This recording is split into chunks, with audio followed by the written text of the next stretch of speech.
Hi friends, welcome to my channel. ఈరోజు మనం వీడియోలో ఇంట్లోని చాలా సింపుల్గా ఉన్న వాటితోనే బ్యూటిఫుల్గా మనం ఈ వినాయక చవితికి మందిరంగా ఎలా ప్రిపేర్ చేసుకోవాలో చూద్దాం ఇప్పుడు వీడియోలో. సో నేను ఇక్కడ ఏంటంటే కిచెన్ రోలర్ ఉంటుంది కదా, కిచెన్ పేపర్ రోలర్.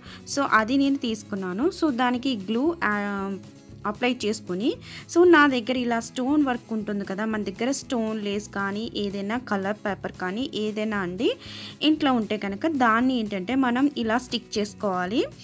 సో మొత్తం అంతా కూడా ఇలా స్టిక్ చేసుకోవాలి. లేదా మీ దగ్గర ఈ రోలర్ లేకపోయినా కూడా మనం ఈ కార్డ్బోర్డ్తో అయినా మనం చేసుకోవచ్చు అనమాట రౌండ్గా. సో నేను దీన్ని ఈ విధంగా స్టిక్ చేసుకున్నాను స్టోన్ లేస్తో. అండ్ నెక్స్ట్ చిన్న చిన్నగా ఏంటంటే మనం కార్డ్బోర్డ్ ఉంటుంది కదా, సో నేను దాన్ని సన్నగా రోల్ చేసుకున్నాను. ఇలా రోల్ చేసుకొని దానికి కూడా నేను గ్లూ అప్లై చేసుకొని స్టోన్ లేస్ అనేది అప్లై చేశాను. సో మీ దగ్గర స్టోన్ లేస్ లేకపోయినా కూడా కలర్ పేపర్స్తో లేకపోతే మనకి ఫోమ్ షీట్స్ ఉంటాయి కదా, సో ఏదైనా సరే మనం ఈజీగా మనం ఇంట్లోనే అందంగా డెకరేట్ చేసుకోవచ్చు అండి. సో మేమున్న యూకే ప్లేస్లో ఏంటంటే ఏమీ అవైలబుల్ ఉండవు కాబట్టి నేను ఏంటంటే ఈ వినాయక చవితికి ఏంటంటే ఫస్ట్ విగ్రహం కూడా అవైలబుల్ ఉండదు కాబట్టి నేను టర్మరిక్తో చేసుకున్నాను. అది నేను లింక్ అనేది యాడ్ చేస్తాను, మీకు ఇంట్రెస్ట్ ఉంటే చూడండి. అండ్ తర్వాత నెక్స్ట్ ఏంటంటే మందిరం కింద నేను ఇలా ప్రిపేర్ చేసుకుంటున్నాను అనమాట. అలాగే పాలవిల్లి కూడా ఏం దొరకదు కదా, సో నేను దాన్ని కూడా ఇంట్లోనే ఓన్గా మిక్స్ చేద్దామని చేస్తున్నానండి. నేను అది కూడా త్వరలో వీడియో అప్లోడ్ అనేది చేస్తాను.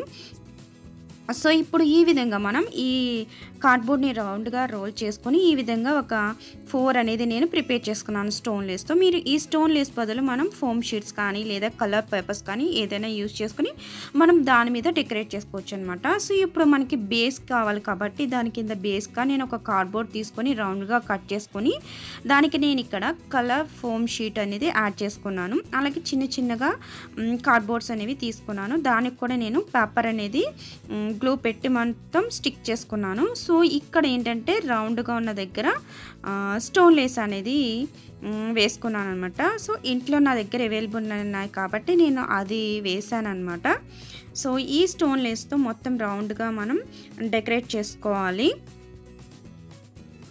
అదేవిధంగా మనం చిన్న చిన్న కార్డ్బోర్డ్స్ తీసుకున్నాం కదా, సో వాటిని కూడా మనం ఈ విధంగా వీడియోలో చూపించిన విధంగా మనం ఈ విధంగా మనం చేసుకోవచ్చు. మీ దగ్గర ఏది అవైలబుల్ ఉంటే అది మన ఐడియాస్ బట్టి మనం చేసుకోవడమే ఇంట్లో ఉన్న వాటితో. సో మొత్తం అంతా ఈ బేస్మెంట్ అనేది మనకి రెడీ అయిపోయింది. సో ఇప్పుడు మనం ఈ చిన్న చిన్న వాటిని కూడా మనం చేసుకున్న తర్వాత ఇప్పుడు గ్లూ అప్లై చేసుకొని మనం ఇందాక చేసాం కదా, ఈ దీని మీద స్టిక్ చేసుకొని పెట్టుకోవాలన్నమాట. సో ఈ విధంగా మనం ఏంటంటే ప్రతిదీ కూడా అలా గ్లూ పెట్టి ఆ కార్డ్బోర్డ్ పైన మనం స్టిక్ చేసేసుకోవడమే. సో దీనిపైన ఏంటంటే మొత్తం అంతా కూడా మనం రెడీ అయిపోయిన తర్వాత మనం దీనిపైన ఏంటంటే లైట్స్ కానీ లేదా దియా కానీ ప్రమిద కానీ ఏదో ఒకటి మనం పెట్టుకోవచ్చు అనమాట. మధ్యలో వినాయకుని పెట్టుకొని సో చిన్న మందిరంలాగా మనం ఇంట్లోనే ఇలా ఈ విధంగా మనం డెకరేట్ చేసుకోవచ్చు. సో మొత్తం అన్నీ కూడా రెడీ అయిపోయింది. సో ఇప్పుడు మనం దీంట్ మీద ఏంటంటే నేను ఈ మనకి ఉంటుంది కదా, ప్రమిదలు అయినా పెట్టుకోవచ్చు లేకపోతే ఇలా క్యాండిల్స్ అయినా పెట్టుకోవచ్చు, లేదా ఈ విధంగా మీకు వీడియోలో చూపించిన విధంగా లైట్స్ అయినా పెట్టుకోవచ్చు. సో అంతేనండి, చాలా సింపుల్గా మనం ఇంట్లో ఈజీగా అందంగా డెకరేట్ చేసుకోవచ్చు.